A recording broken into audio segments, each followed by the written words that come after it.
Formula One is absolutely on fire, but the Mexican Grand Prix proved that the real chaos isn't just happening in the battles for position. The title fight heated up with a change at the top, but what left everyone holding their breath was what happened off the track, a bizarre escalation of tension between a driver and the race organizers. Did you see what happened with Liam Lawson and the marshals in Mexico? The near miss was terrifying. Lawson was coming out of the pits on lap 2, came upon marshals running across the track to clear debris from his earlier collision with Carlos Sainz and nearly hit one of them. On the radio, the Racing Bulls driver was in shock. "I could have fucking killed them." It was one of those heart-stopping moments. Initially, the reaction was what you'd expect. Lawson was terrified and furious, calling the incident unacceptable. We learned that the FIA itself approached Lawson and apologized for the incident, admitting to the serious communication breakdown. It seemed like the matter would be handled internally, as a critical operational failure. Until this week, when UNTOld, the Mexican Motorsport Federation, which is the local FIA member body, decided to release an official statement that left everyone confused. Instead of focusing on the safety failure that allowed marshals on a live track, the Mexican Federation blamed Liam Lawson. That's right. In a 10-point statement, UNTOld basically accused Lawson of not slowing down enough under double yellow flags. They used stills from the driver's onboard camera to argue that he did not interrupt his driving line despite the obvious presence of marshals on the track. The statement is bizarre. First, because the FIA, the higher governing body, had already apologized to the driver. Second, because any analysis of the available onboard footage shows that Lawson did slow down significantly, as the rule requires, and was slow enough to react. The criticism that he didn't change his trajectory seems to ignore that he was at a low speed and was never close to actually hitting the marshals. This response from the Mexican Federation feels like an attempt to defend its marshals and shift focus from the procedural error. This creates enormous pressure on the FIA's official investigation, which is still ongoing. It was an unnecessary escalation that raises more questions than it answers about circuit safety. But speaking of pressure, let's turn to the track, because the title fight just had a major shakeup. Lando Norris had a weekend that Martin Brundle described as outstanding. The McLaren driver looked like he was in overdrive. Despite missing the first practice session for Pato O'Ward, Norris was unstoppable. He secured a crushing pole position by almost 0.3 of a second and then simply vanished during the race. He won by a staggering 30 seconds over Charles Leclerc. It was a dominant performance, the kind that defines championships. And the result was immediate. Lando Norris is the new leader of the Drivers' Championship. He is now 1 point ahead of his teammate Oscar Piastri. Brundle compared this performance to those we'd see from Hamilton or Verstappen in their prime, saying Norris found that overdrive gear that Max seems to use all the time. It was a statement of intent at the most crucial moment of the season. However, if Norris found overdrive, Oscar Piastri seems to have found the handbrake. The Australians' weekend was a disaster, and Günther Steiner, the former Haas boss, was brutally honest in his assessment. Piastri's performance in Mexico was not good enough to be world champion. Piastri finished 42 seconds behind Norris in a distant 5th place. For the first time since Saudi Arabia, he lost the championship lead. It's now 4 consecutive races without a podium for Piastri. The Australian, who shined in the first half of the season, now appears to be struggling. What exactly is happening to him? Steiner has an interesting theory. But before we dig into that analysis of Piastri's crisis, I need you to do something crucial for us here at Formula News USA. If you love getting straight to the point, no-nonsense F1 analysis like this, hit that like button right now. It is fundamental. And if you are not subscribed yet, this is the moment. Click that subscribe button and ring the bell. Here's why this is so important. We are building a community of the smartest F1 fans, and we need your voice in the conversation. So, after you subscribe, comment. Let us know what city you're watching from. It's so important for us to know how far our content is reaching. Your comments and subscriptions are the fuel that tells the YouTube algorithm that this is a channel worth recommending. Günther Steiner's theory is that Piastri's problem isn't just a performance dip, but a crisis of confidence fueled by McLaren itself. Steiner was blunt. He thinks Oscar doesn't get the support from the team to win the championship. Let's analyze what that means in practice. At the start of the season, Piastri was the underdog. He had no pressure, he was the unofficial number 2 driver, younger and with less experience than Norris. But then he started winning races, putting himself in the fight, and the dynamic changed.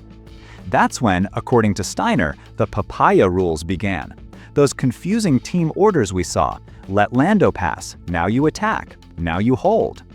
For Steiner, this management by McLaren undermined the Australian. He lost his mojo, as the former Haas boss put it, and started to have doubts. And where does that doubt show up first? In qualifying. That's where a driver needs total confidence, and it's exactly where Piastri has been failing since the summer break, the pole in Zandvoort being the exception.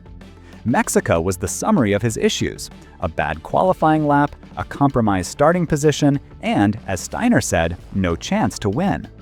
The result is that, for the first time, McLaren has a real internal title fight, but with one driver on a meteoric rise and the other looking lost.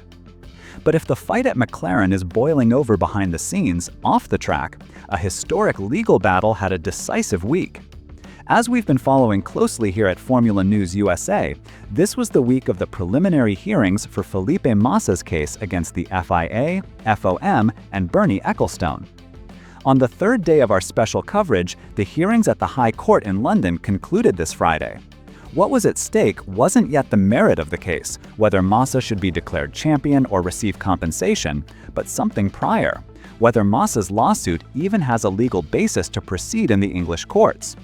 The FIA, FOM, and Ecclestone filed a separate application to have the case dismissed immediately, or to get a summary judgment, arguing that the Brazilian's claims don't hold up. On Wednesday and early Thursday, the defendants' lawyers presented their arguments to Mr. Justice J. On Thursday and Friday, it was Massa's defense, led by Nick DeMarco, who counter-argued. Now the clock is ticking. The decision on the future of the lawsuit is entirely in the judge's hands. While a verdict could technically come at any moment, the expectation is that the decision will be made public within 2 weeks to 3 months. If the judge sides with Massa, the case moves on to the evidence-gathering phase.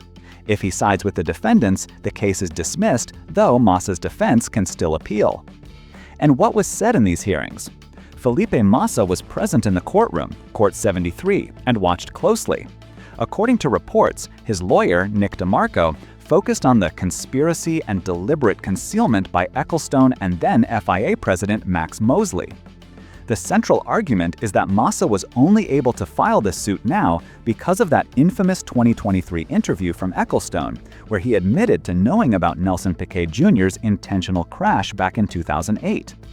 DeMarco stated that the interview was the first time the truth of the conspiracy became apparent. Massa's defense was tough, stating that the defendants are very eager to prevent the court from examining their serious wrongdoing, and that the FIA owed a duty to enforce its regulations. Massa's lawyer used Ecclestone's own interview to say that if the FIA had sufficient evidence, it should have acted at the time. DeMarco also criticized the 2009 World Motorsport Council report, suggesting that Ecclestone and Mosley, who wrote the report, knew about the evidence but covered it up, because they were worried about the consequences. The strongest line was, he was cheated by Ecclestone and Mosley. But the week held one more explosive revelation. In the case documents, a witness statement from Felipe Massa himself brought to light an unpublished story involving his former team, Ferrari. Massa claims in his official statement that Ferrari reprimanded him for speaking publicly about Fernando Alonso in 2019. It sounds surreal, but let's go over the facts he narrates. In October 2019, a year after the scandal, Massa told journalists he was convinced that Alonso, the beneficiary of Piquet Jr.'s crash, knew about the plan. This happened shortly after Massa found out, before his horrific crash in Hungary, that Alonso himself would be his teammate at Ferrari in 2010. According to Massa, after this public statement, Ferrari, through its contract firm, sent him a formal letter on October 16th reprimanding him for making public comments about the team's future driver. Massa states that Ferrari tried to make him sign a public statement retracting his comments, but he refused. Instead, he just said that it was time to look to the future. This revelation adds an even more complex layer to his relationship with the Maranello team and shows just how mined the political landscape was during that period. While Massa tries to rewrite the past, the 2025 season is charging toward a dramatic conclusion, and the big question is, who is going to stop McLaren? Or rather, does Max Verstappen still have a chance? After the Mexican GP, the four-time champion is 36 points behind the new leader, Lando Norris. With 4 rounds and 2 sprints remaining, the math is still possible, but expert opinions are split. Otmar Szafnauer, the former team principal, believes the championship is wide open. He is even betting that Verstappen will be back on top in Brazil. Szafnauer highlighted that, despite Norris's form, the battle at McLaren is incredibly close. Just 1 point separates them, and the title will be decided by whoever makes the least mistakes or doesn't have a DNF. Szafnauer pointed out that Interlagos is a track where Max historically shines, with 3 wins. He predicts a victory for the Dutchman in Brazil, which, with the sprint format, could drastically close the gap. He praised Max's driving, saying he is a little bit less risk-averse and he's got the skill to do it. He sees Max heading to Interlagos as the favorite. However, on the other side of the analysis, there's Martin Brundle, and he is far more skeptical. Brundle was blunt. He thinks Max Verstappen has got too much, a lot to do, and that the title is destined for one of the McLaren drivers. After Norris's dominant performance in Mexico, Brundle simply can't see how Verstappen will close the gap. His logic is simple. It's a 2 versus 1 fight. Brundle argues that Max doesn't have a rear gunner up there helping him, while McLaren has 2 cars consistently at the front. Furthermore, he believes that of the 4 remaining tracks, McLaren will be faster than Red Bull at least 2 of them, like Qatar and Abu Dhabi. For Brundle, the only way Max wins the championship is if the 2 McLaren drivers step on their own tails and hand it to Max. He thinks Lando can take it, unless Oscar can return to the form that he had earlier in this season. Verstappen himself seems to agree with the difficulty. After Mexico, where he finished 3rd, he said he needed everything to go perfect to win, and that wasn't the case. He admitted, "I think it's going to be tough." But what really happened to Red Bull in Mexico? Was it a momentary stumble or a sign that the RB21 has lost its edge? Technical analyst Paulo Filicetti shed some light on this. Red Bull's problem in Mexico wasn't a single factor, but a combination of elements.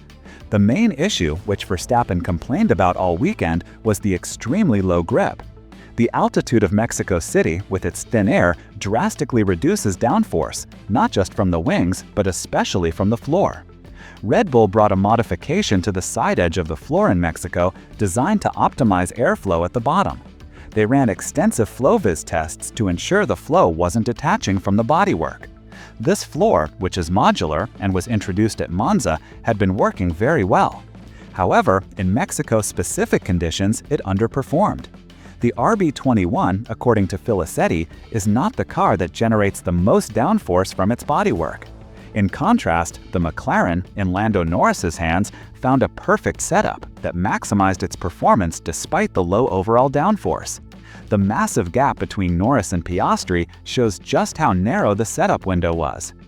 There is nothing fundamentally wrong with the Red Bull. What happened was their car suffered more from the thin air than their rivals. And why might Szafnauer be right about Brazil? Interlagos.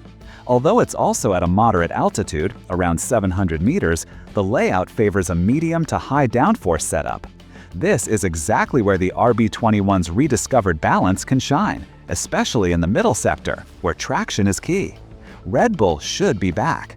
On paper, the battle is wide open, but as everyone said, a single mistake in Brazil could be decisive. Let's revisit a crucial point from Martin Brundle's analysis of the Mexican GP, which goes beyond the title chances. Brundle was adamant that Max Verstappen deserved a severe penalty, a drive-through, for his escape at turn 1 right at the start. Verstappen locked up, went straight across the grass, and although he lost positions in the process, Brundle believes he should have been punished for the maneuver. That's a strong opinion. Verstappen's move was risky, and he himself admitted the weekend wasn't perfect. Brundle noted that this is Max's nature. He's less risk-averse, something Otmar Szafnauer also praised, calling him a great racing driver who has less to lose at this stage of the championship. However, for Brundle, that aggression in Mexico should have been penalized. If he had taken that penalty, his third-place finish and valuable points would have vanished, and the gap to Norris would be even larger. This just shows how the margin for error is zero in this final stretch. The 2025 season is shaping up to be one of the most unpredictable in recent years. We have a fierce internal battle at McLaren, with Lando Norris finally taking the lead, riding a wave of a perfect performance. But he only has a 1-point lead over Oscar Piastri. The big question at McLaren is whether they can manage this rivalry. Günther Steiner was direct. He thinks Piastri is struggling and doesn't have the team's support. If that's true, we could be seeing the beginning of a confidence crisis for the Australian driver, just when he needs it most. The Paparaya rules and the pressure of having Norris as a teammate may be taking their toll. Piastri needs a podium in Brazil to silence the critics, or the scale will tip permanently in Lando's favor. Meanwhile, Red Bull and Verstappen are the hunters. Mexico was a reality check, but technical analysts like Paulo Felicetti tell us not to worry. The RB21 suffered in the thin air, which hurt its floor. At Interlagos, with a more traditional downforce setup, the expectation is that the Red Bull's traction and balance will return to dominance. Schaffnauer, as we saw, is betting on Max for the win in Brazil. If that happens, the 36-point gap could evaporate quickly, especially with the sprint. And off the track, the year's two biggest controversies continue to heat up. The Liam Lawson incident with the marshals in Mexico had a bizarre escalation. The Mexican Federation, instead of owning the mistake, blamed the driver for not braking enough, contradicting the FIA itself, which had already apologized to Lawson.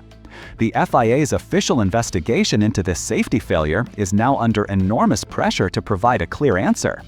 And, of course, the Felipe Massa case. As we've covered intensely in recent days, the preliminary hearings in London have finished.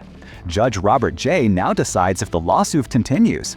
We saw Massa's defense arguments focused on the conspiracy and deliberate concealment by Eccleston and Mosley, and the bombshell revelation that Ferrari tried to silence Massa over Alonso in 2009. We are awaiting a decision that could take 2 weeks to 3 months, but one that has the potential to rewrite history. There are so many open narratives. An internal battle at McLaren, Verstappen's hunt, the Marshall safety controversy, and a historic legal drama. Formula One is giving us no time to breathe. And to make sure you don't miss a single thing in this final stretch, we at Formula News USA will be watching everything. If you appreciated this complete breakdown, which connects all the dots from the week, do your part. Hit that like button right now. It is vital for this channel. But most importantly, if you haven't subscribed, now is the time. We are trying to build the most informed F1 community on YouTube, and we cannot do it without you. So, subscribe, and then comment. We absolutely want your opinion. Will McLaren manage this internal fight, or will they hand the title to Max, as Brundle said? Drop your theory below. Your subscription tells us we're doing a good job, and your comments drive the entire conversation. It is the single most important thing you can do to support this channel. Thanks for watching, and see you in the next video.